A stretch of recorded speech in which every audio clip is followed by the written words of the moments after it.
Welcome back to Rocket Gyan, my fellow space tubers. Okay, so today here we are again with another launch, and right now, as you can see, we have a launch from Arianespace. Well, they had a really bad setback right now. The previous launch, basically, they had a Vega failure, and now they are aiming for their setback for aiming for their comeback basically. So for today's from today's mission, uh, they will be resuming their launch services, and yeah, let's hope very best to them. So if you don't know, guys, Arianespace is a private rocket company, which is basically uh, just a sec.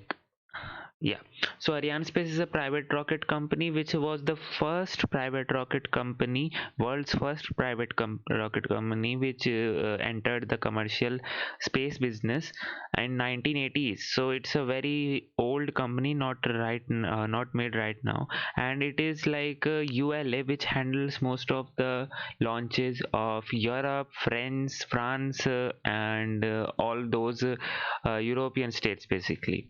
So yeah, this is like ULA, or ULA is also a private company here in US, but handles most of the NASA's launches. So it's like that only for there.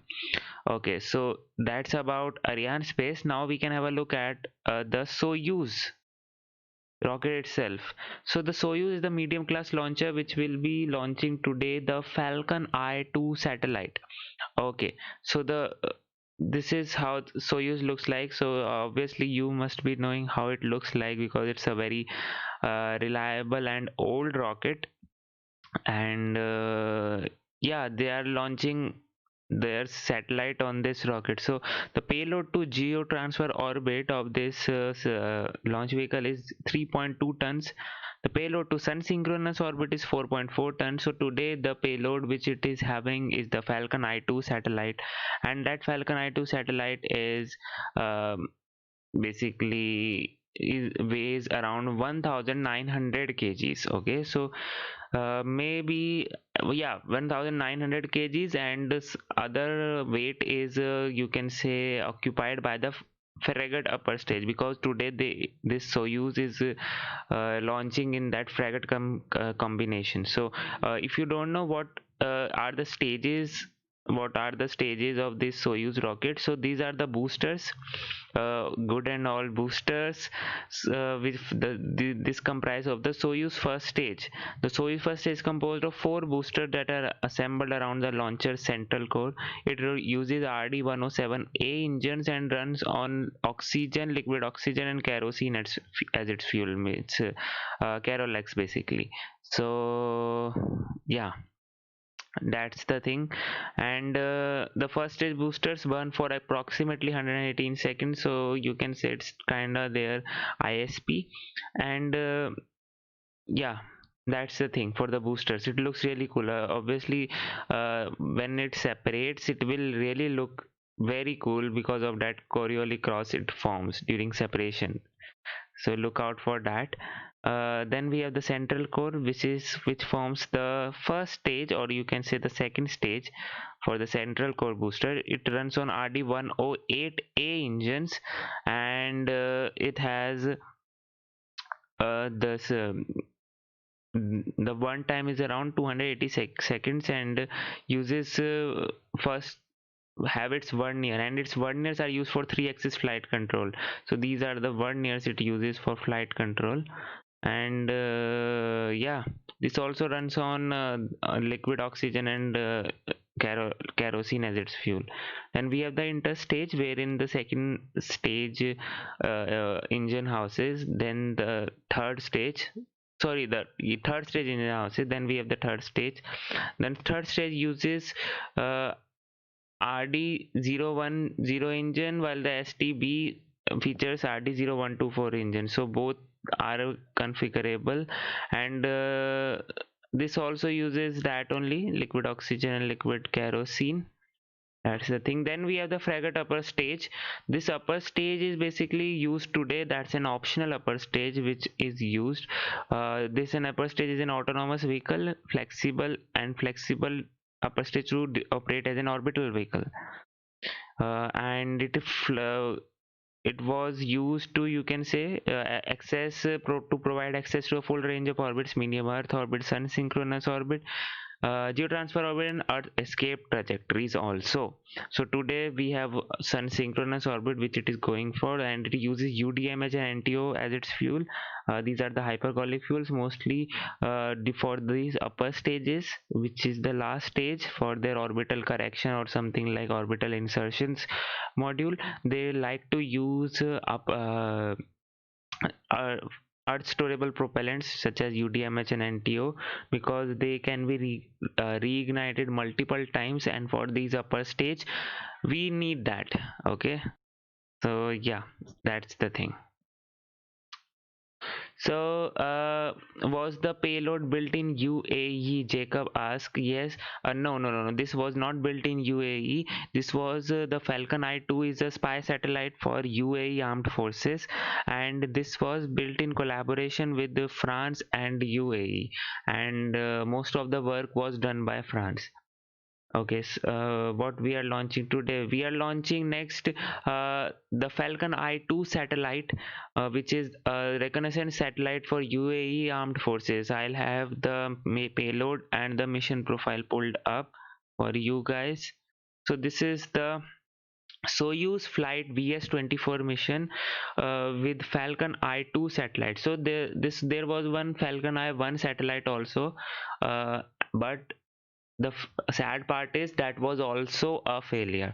That also was launched on Vega rocket, which also suffered a recent failure. And that time also the Falcon I-1 satellite was not able to reach orbit, and they had a failure with the Vega rocket.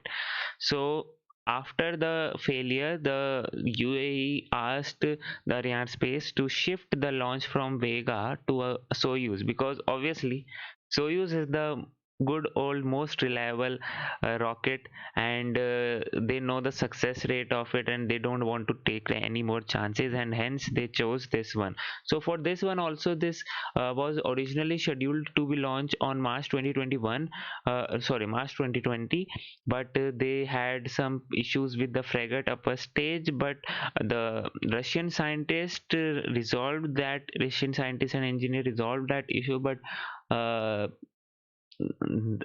UAE wanted a new upper stage. They got that only in the new upper stage, and those things got took time, and the launch shifted to in April. But then in April, all that coronavirus and everything happened, and now we are again here seeing the launch.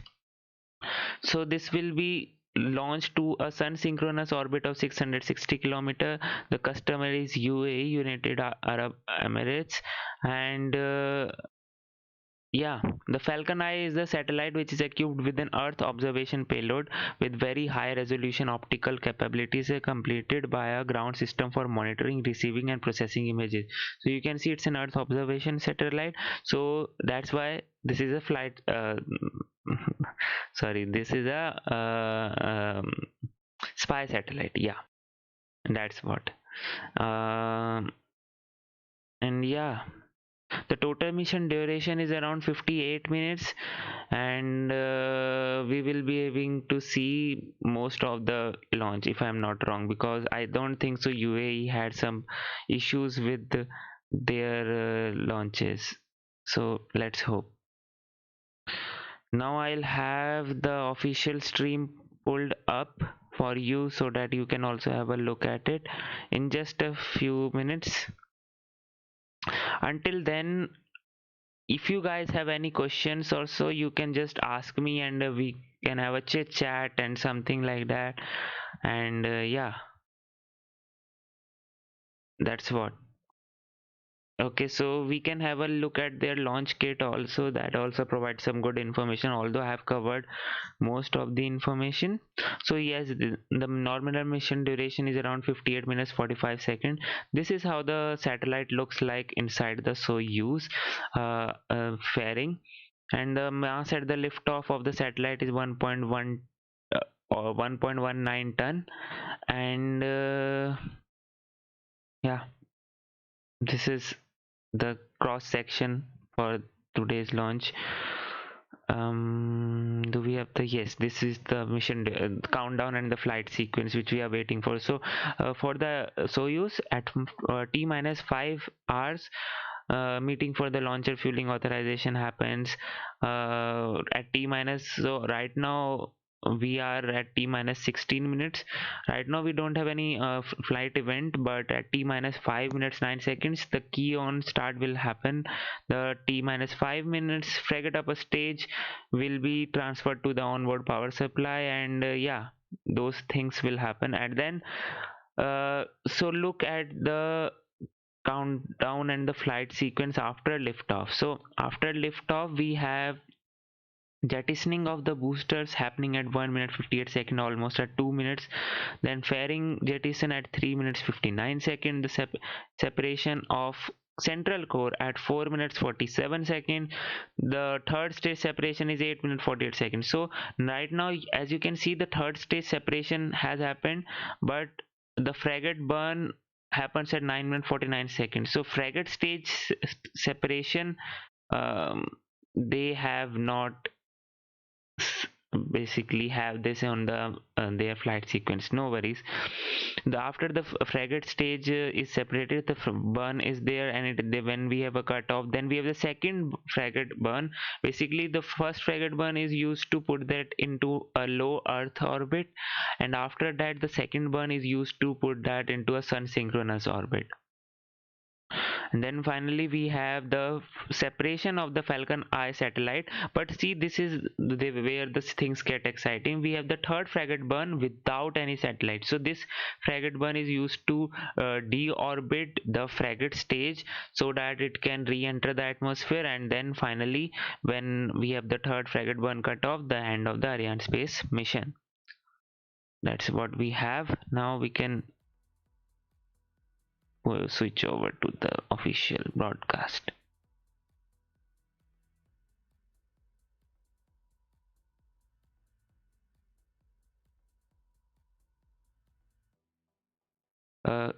You guys, can you hear the sound? No. Okay, yes. Okay. Soviet Army say last night I dreamed of becoming an Artemis astronaut. Oh, okay. That's a really cool dream. I mean, imagining going yourself to the moon. So less people imagine this as their dreams. Why Soyuz rocket using solid and non-solid for the engine? No, they are not using a non-solid. Sorry, no, they are not using a solid. They are only using liquid fuels for their propulsion. To all our friends around the world, and welcome today's live webcast of Arianespace's 24th launch of the Soyuz. Tonight, Soyuz will launch a single passenger, Falcon Eye 2. She's on an Earth observation mission. We're coming to you live from our Paris studio. We're very happy to be with us. You can imagine that back in Kourou, the teams are gearing up for liftoff, which is due just under 15 minutes. We're going to go over to Kourou to get us started, where Stefan Israel, Arianespace Chief Executive, is standing by. Stefan, I can see you. Welcome, and thanks for being with us. How are things in Kourou? We're nearing liftoff. Are all systems go? Yes, so everything is going very well in Kourou. You know that we are in the context of the pandemic, so the Jupiter Control Center has a limited audience tonight, but we are with all the teams, the Arianespace team, our customers, the UAE, and our partners, the satellite manufacturers, KS and ESA, and so we are now in the final checks. Can you describe the mission in a bit more detail, maybe some facts and figures, and who else is involved on the satellite side? So tonight we are going to deliver for the UAE Armed Force. It's a very important mission. The mission Falcon Eye is a satellite which has been manufactured by two strong partners of Arianespace, Airbus Defence and Space and Thales Arianespace. And again, we are going to deliver for the UAE. All right, we are into final operations. Can you give us a rundown on how the mission will proceed? What are some of the milestones that we should be looking out for? So 5 hours ago, we decided to fuel the Soyuz 3 stage, and now we are going to monitor how the weather is going to evolve up to the very end before liftoff. So let's be cautious to this point. And if the weather is okay, then we will lift off. We will have a mission duration of 58 minutes. First, the Soyuz 3 stage is going to deliver during approximately 9 minutes, and after we will have 2 burns of the Fregat upper stage, and after 58 minutes, we will have the separation of the Falcon Eye satellite. Okay, Stefan, many thanks. Stefan's going to take his place with his team in what we call the fishbowl, and he'll be back with us at the end of the broadcast. Stefan, see you after liftoff. As you can see, we're on time and we're on target for liftoff. So many people responsible for making the mission happen. With Stefan is his team, that's the Arianespace High Command, also called the Flight Desk. There are others, many others making the mission happen, and we want to bring some of them to you, introduce them, the dramatis personae. We have the mission director, an Arianespace person, next to the DDO, whose voice you're going to be hearing, and he's going to call out the 1-minute mark, the 10-minute mark, sorry, coming up. The mission director, Didier Said, tonight from Arianespace, sitting alongside the Myrto Madlon, who will be calling out the milestones both before and during the mission. You'll be hearing his voice a lot, and he's getting ready to call out the 10-minute mark. The 10-minute mark is an important milestone because it moves us into the automatic sequence or the synchronized sequence, which means we're in the final moments of the final countdown. DDO is going to call out the milestone.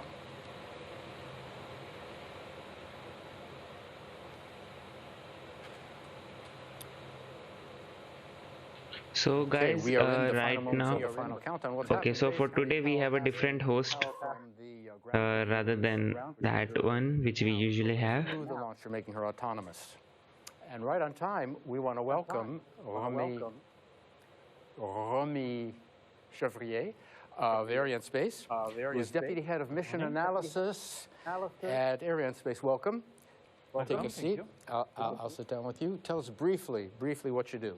Our department is in charge of the trajectory design and separations and supervise the real-time telemetry monitoring. All right. We have a series of films for you tonight. Can you talk us through this first one? This is the mission. Yes.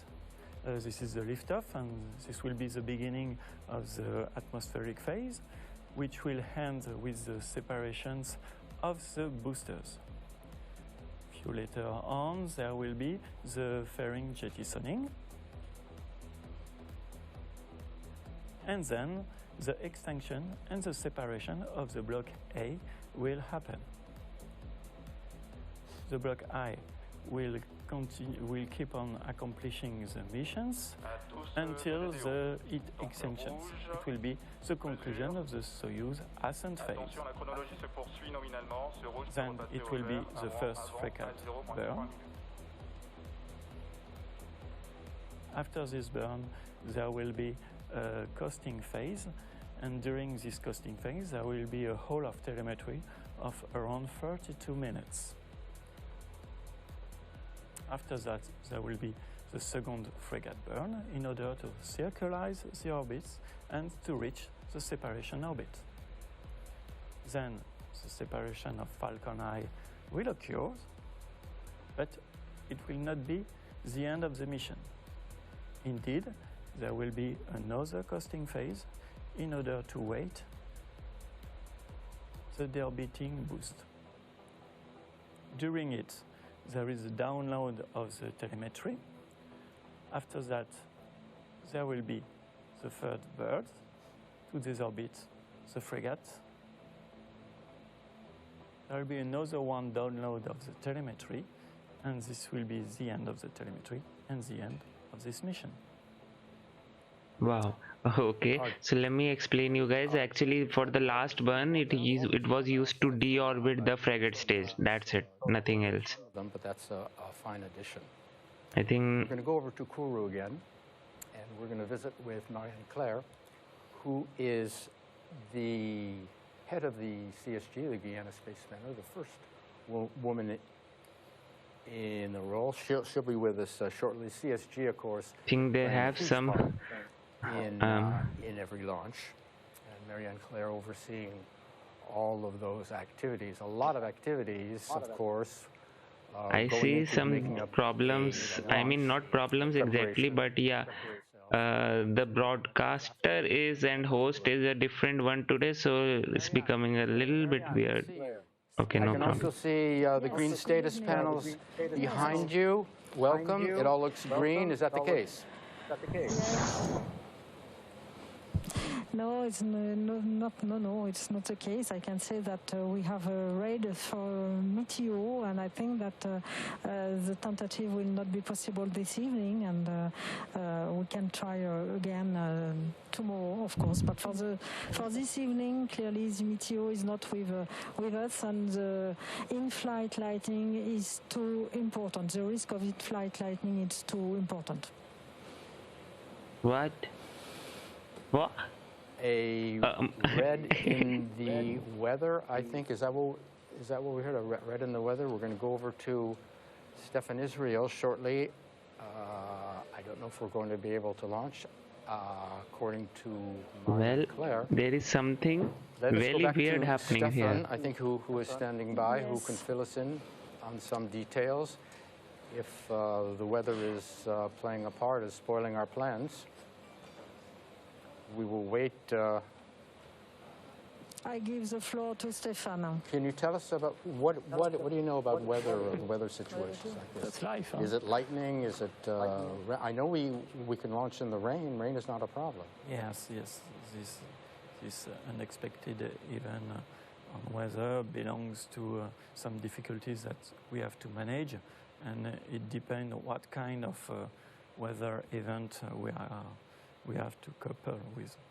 Okay. Timeline is, I believe Stefan, countdown is still going on. I don't know what the hell is happening. What can you tell us about the situation? Yeah, Stefan, please tell us.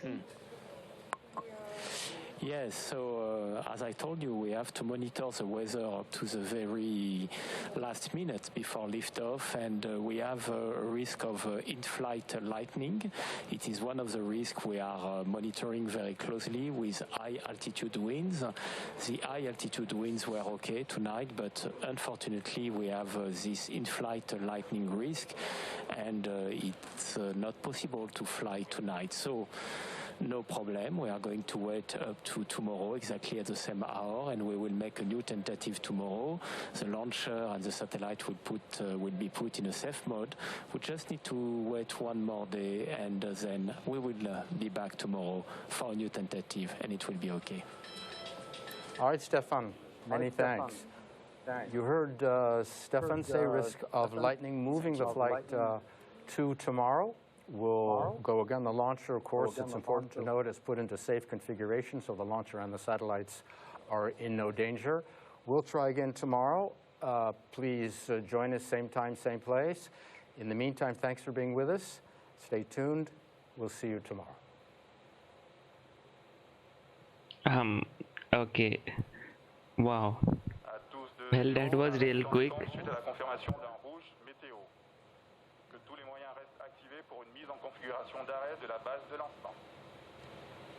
Wow, that was a really weird, and I don't know what the hell happened there. So yes, I do know that they are having a scrub. Yes guys, they are having a scrub for today. The vehicle is being saved for right now, and yeah, they are having a scrub for today because of this I mean, what do you call it, the lightning, the in-flight lightning. So they have the backup opportunity tomorrow, which they are looking for, and once they are there tomorrow, we will be again here witnessing this launch and try to know what we got from here. So yeah, scrub, no launch November.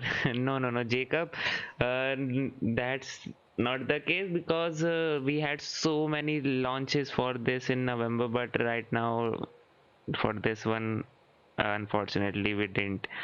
And what else? So okay, I have one update to tell you, that Starship flight, the 15-kilometer flight of the Starship, is right now scheduled from no earlier than Wednesday, because right now they will be having one static fire test again, to be double sure if I'm not wrong. And then after that static fire, they will be having the 15-kilometer flight in no earlier than Wednesday. So yeah, we are having some time, we are having something, so look out for that.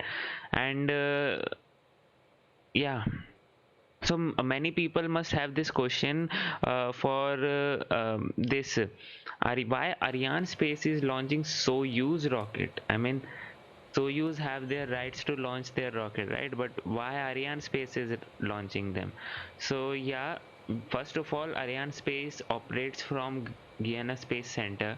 Okay, so that you can say take gives them a new launch site to launch from, and hence open up more launch opportunities. And for today's one, the requirement was sun synchronous orbit, which are mostly polar orbits, so it is better to launch from French Guiana to go in a polar orbit, and that's why they are launching from on the South America basically. So they had a contract with the Soyuz, means the Russia, to launch the Soyuz rocket from the French Guiana Space Center, and that's what they are doing, and that's why they are having this Soyuz there in the South America, not in Russia, but South America. That's the thing. Okay, so yeah, I think I also need to end this stream now. So we will be back again, don't worry guys, we'll be back again tomorrow with this launch. And yeah, we'll try to witness this. So until then, this is Pianshu Roila signing off. You just saw Rocket Gun. Stay safe, stay healthy, and